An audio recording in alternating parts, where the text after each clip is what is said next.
Hello दोस्तों। तो कैसे हैं आप सब लोग? उम्मीद करते हैं ठीक ही होंगे। तो आज की क्लास में हम लोग चैप्टर स्टार्ट करने वाले हैं फॉरेन एक्सचेंज। एंड अभी हम लोगों ने ऐसा प्लान किया है कि अब हम लोग रेगुलर बेसिस पर इकोनॉमिक्स की वीडियोस भी अपलोड करेंगे इस चैनल पर। एंड आज हम रिकॉर्ड कर रहे हैं फॉरेन एक्सचेंज चैप्टर, जो कि क्लास 12th के सिलेबस का है। एंड हम लोग बहुत जल्द ही क्लास 11th के भी सिलेबस को, इकोनॉमिक्स के सिलेबस को वीडियो बनाकर अपलोड करने की कोशिश करेंगे। तो चलिए शुरू करते हैं।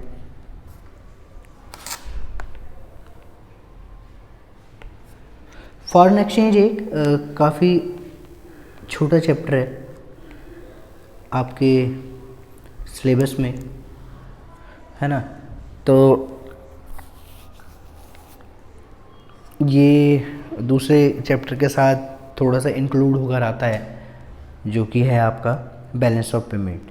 ये दोनों के दोनों काफ़ी छोटे चैप्टर है। मतलब एक है कि आप इसको अगर आप 1 से 1.5 घंटे में आप इस पूरे चैप्टर को फिनिश कर सकते हैं। अगर आप मल्टीपल रिवीजन भी लेते हैं तो भी इसमें काफ़ी छोटे छोटे टॉपिक्स हैं। तो ये हमें इस चैप्टर को पढ़ने की ज़रूरत क्यों है, क्यों हम इस चैप्टर को पढ़ रहे हैं, क्यों ये हमारे सिलेबस में है। तो देखिए, दुनिया में इतने सारे देश हैं, लाइक इंडिया है, ठीक है। इंडिया में अगर आप कुछ भी सेल एंड परचेज करते हो तो you need to have money. और इंडिया में जो मनी चलता है वो चलता है रुपीज़ में, ठीक है।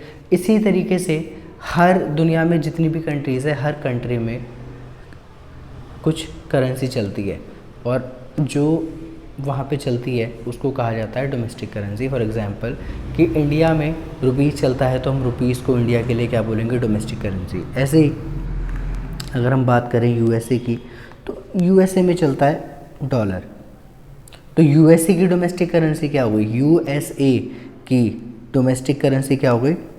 डॉलर। सेम हम बात करेंगे इंडिया, इंडिया के लिए डोमेस्टिक करेंसी क्या हो गई? रुपीज़। लेकिन हम लोग इंडियंस हैं, तो इंडिया के रिस्पेक्ट में अगर बात करी जाए तो इंडिया के लिए ये जो रुपीज़ है ये क्या कहलाएगा? Domestic currency. और इंडिया के लिए डोमेस्टिक करेंसी के अलावा जितने भी देशों की करेंसी होती है सबको क्या बोला जाता है? फॉरेन एक्सचेंज या फिर फॉरेन करेंसी।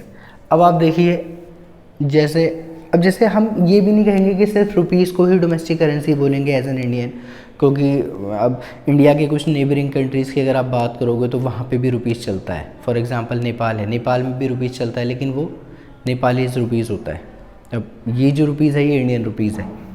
तो हम ऐसा नहीं बोलेंगे कि रुपीज़ जो है वो डोमेस्टिक करेंसी है, वो इंडियन करेंसी है, वो INR होता है सिर्फ, ठीक। तो अभी हम लोग बात करें अगर, तो इंडिया है, इंडिया के अलावा दुनिया में जितने देश हैं, जैसे यूएसए हो गया, या जैसे रशिया हो गया, या फिर जैसे आपका नेपाल हो गया, या फिर जैसे आपका पाकिस्तान हो गया, तो और भी जितने भी बाकी कंट्रीज़ भी हैं। अगर इंडिया की बात करी जाए तो इंडिया अपनी खुद की करेंसी को क्या बोलेगा? Domestic currency. और डोमेस्टिक करेंसी के अलावा दुनिया में जितने भी देशों की करेंसी है उन सबको क्या बोलेगा? फॉरेन एक्सचेंज या फिर फॉरेन करेंसी। तो कोई आपसे पूछता है कि भाई मेरे बताओ कि फॉरेन एक्सचेंज किसको बोलेंगे? तो आप क्या बोलोगे? Simply all currencies other than domestic currency. यानी कि आप अपने खुद की डोमेस्टिक करेंसी के अलावा जितने भी देशों की करेंसीज हैं उन सभी को क्या बोलोगे? फॉरेन एक्सचेंज, ठीक है। अब जैसे आप देखो भाई, ग्लोबलाइजेशन का ज़माना है और फॉरेन ट्रेडिंग होती है, इंटरनेशनल ट्रेडिंग होती है, तो कंट्रीज़ एक दूसरे से आपस में सेल एंड परचेज़ करते हैं। कंट्रीज़ एक जो कंट्री है ठीक है, C1 C2, तो ये लोग आपस में, ये C3 है, ये लोग आपस में क्या करते हैं भाई, सेल परचेस करते हैं। तो जब ये आपस में सेल परचेस करते हैं तो भाई जो भी सेल करने वाला कंट्री होगा वो क्या बोलेगा कि उसको तो पेमेंट चाहिए। तो जब सेलर कंट्री जब कुछ भी सेल करता है तो वो जब पेमेंट मांगता है तो वो पेमेंट मांगता है अपनी होम करेंसी में, यानी कि अपनी डोमेस्टिक करेंसी में। तो इसलिए क्या होता है कि फिर जो परचेज़र है उसको पहले बैंक जाकर या फिर फॉरेन एक्सचेंज मार्केट जाकर उसको क्या करना रहता है कि पहले वो करेंसी को एक्सचेंज कराता है, तब उसके बदले में वो अपनी डोमेस्टिक करेंसी देता है और रिसीव करता है फॉरेन करेंसी, और तब जाके वो पेमेंट करता है। तो इस तरीके से कोई भी फॉरेन ट्रांजैक्शन होती है। तो अभी हम लोगों ने क्या पढ़ा, हमने पढ़ा फॉरेन एक्सचेंज की। फॉरेन एक्सचेंज क्या होता है, all currencies other than domestic currency. Domestic currency के अलावा दुनिया में जितनी भी करेंसीज़ हैं सभी करेंसीज़ को हम लोग क्या बोलते हैं, फॉरेन एक्सचेंज। तो अब हम लोग आते हैं कि फॉरेन एक्सचेंज रेट किसको बोलेंगे, फॉरेन एक्सचेंज रेट किसको बोलेंगे। तो अगर आप फॉरेन एक्सचेंज रेट की बात करोगे, जैसे रेट का मतलब क्या है, रेट का मतलब इट्स लाइक प्राइस। आप कुछ भी परचेस करने के लिए जाते हो तो आपको कुछ ना कुछ पे करना पड़ता है। तो जैसे आप देखो, आप मार्केट गए, आपने बोला कि भाई जो है टमाटर कैसे दिए, तो वो आपको बोलेगा कि 40 पर केजी। तो then you need to pay ₹40 to have 1 kg of tomatoes. तो अगर आपको 1 किलो टमाटर चाहिए तो आपको उसके लिए कुछ ना कुछ पे करना पड़ेगा, that is ₹40। In the same sense if you want to purchase $1 तो आपको कुछ ना कुछ पे करना पड़ेगा। तो हम जैसे अज्यूम कर लेते हैं कि अगर आप $1 परचेज़ करना चाहते हो तो आपको उसके लिए ₹50 पे करना पड़ रहा है। तो 50 क्या है, ₹50 इज़ द प्राइस फॉर $1। ये रेट है, हम इसी को रेट बोलेंगे कि क्या रेट चल रहा है, अभी 50 का रेट चल रहा है। $1 का क्या रेट चल रहा है, 50 रेट चल रहा है। $1 का क्या रेट चल रहा है भाई, 50 चल रहा है, ठीक है। तो ये बोला जाता है कि जितने अमाउंट में, जितने यूनिट में आप किसी दूसरे डॉलर को परचेज़ कर पाते हो अपने डोमेस्टिक करेंसी को देकर, उसको क्या बोला जाता है, फॉरेन एक्सचेंज रेट। यानी कि the rate at which currency of one country is exchanged with the currency of another country। जब आप एक देश की करेंसी को दूसरे देश की करेंसी के साथ बदलते हो किसी रेट पर, किसी प्राइस पर, उस प्राइस को क्या बोला जाता है, फॉरेन एक्सचेंज रेट। जिस रेट पर ठीक है एक देश की करेंसी को बदला जाता है, ठीक है, with the currency of another country, उस रेट को क्या बोला जाता है, फॉरेन एक्सचेंज रेट। उस रेट को क्या बोला जाता है, foreign exchange rate is called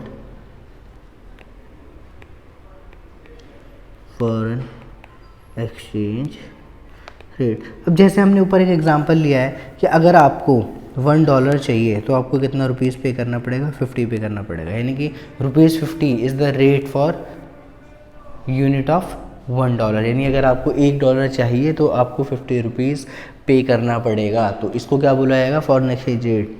जिस रेट पर एक देश की करेंसी को दूसरे देश की करेंसी के साथ बदला जाता है उस करेंसी को हम लोग कहते हैं फॉरेन एक्सचेंज रेट। हम लोग उस रेट को क्या कहते हैं, फॉरेन एक्सचेंज रेट।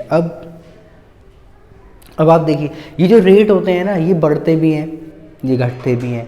तो जब ये बढ़ते घटते हैं तो एक कंट्री का फ़ायदा होता है, दूसरे कंट्री का नुकसान होता है। तो अब हम उसको पढ़ते हैं कि वो चीज़ें क्या होती हैं। जैसे कि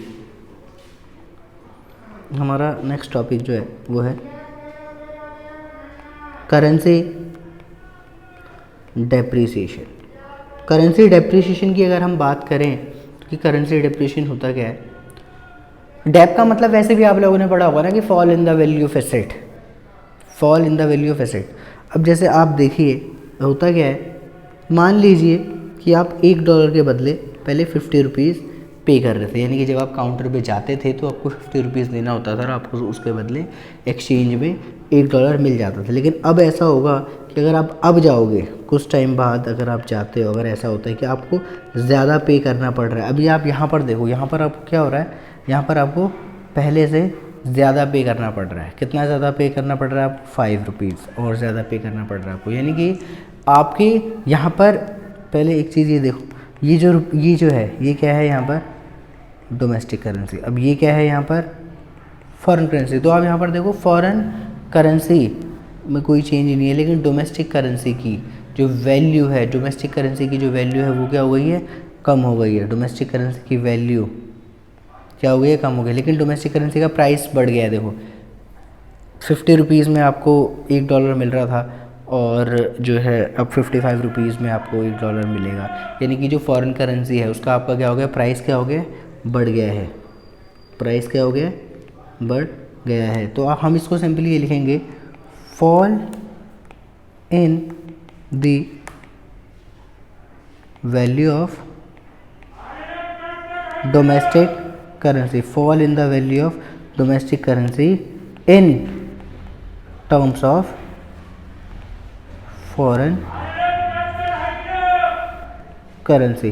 फॉरेन करेंसी के टर्म्स में अगर बात करी जाए तो डोमेस्टिक करेंसी की वैल्यू अगर फॉल होती है तो हम लोग उसको कहते हैं करेंसी डेप्रिसिएशन। यानी कि fall in the value of domestic currency in terms of foreign currency is called currency depreciation, is called currency depreciation. जैसा कि आप यहाँ पर देख भी रहे होंगे कि जो $1 है वो पहले आपको 50 रुपीज़ में मिल रहा था, अभी वो सेम डॉलर आपको 55 में मिल रहा है।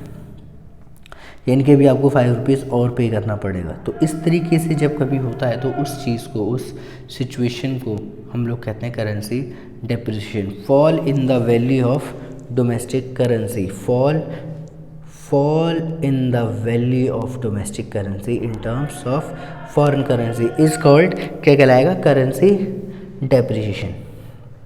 सेम चीज़ एक और होती है, उसको हम लोग कहते हैं करेंसी एप्रिसिएशन। अब करेंसी एप्रिसिएशन क्या होता है? मान लीजिए कि $1 के बदले आपको पहले 50 रुपीज़ देना पड़ा था, अब आपको उसी के बदले में कम पे करना पड़ जाए। यानी कि अब आपका ये क्या हो गया? एज एन इंडियन आपका ये बेनिफिट हो गया। अभी आपको कम पे करना पड़ेगा। पहले जब आप काउंटर पे जाते थे तो आपको 50 रुपीज़ पे करना पड़ता था $1 के लिए। अब आप सेम काउंटर पे जाएंगे, अगर आप बोलेंगे जी मुझे $1 दे दो, तो वो आपको कितना पे करना पड़ेगा? 45। यानी कि यहाँ पर आपकी वैल्यू क्या हो गई है? राइज हो गई है। Rise in the value of domestic currency in terms of foreign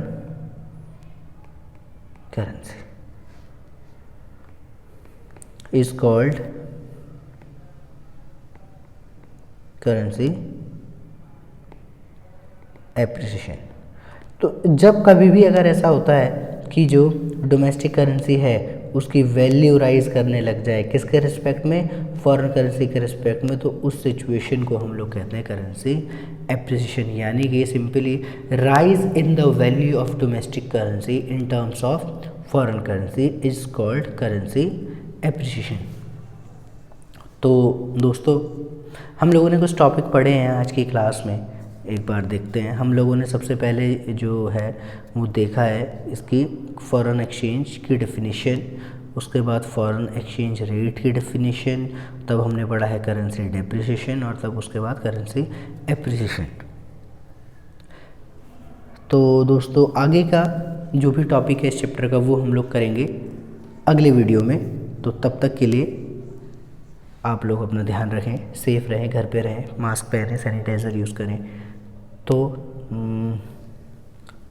अगर आपको वीडियो अच्छा लगा तो आप हमारे चैनल को सब्सक्राइब करें और शेयर करें ज़्यादा से ज़्यादा। और अभी हम लोगों ने प्लान करा है कि हम अपने इस चैनल पर इकोनॉमिक्स के लेक्चर्स को रेगुलरली अपडेट करेंगे। तो दोस्तों, धन्यवाद। मिलते हैं अगले वीडियो में। Thank you.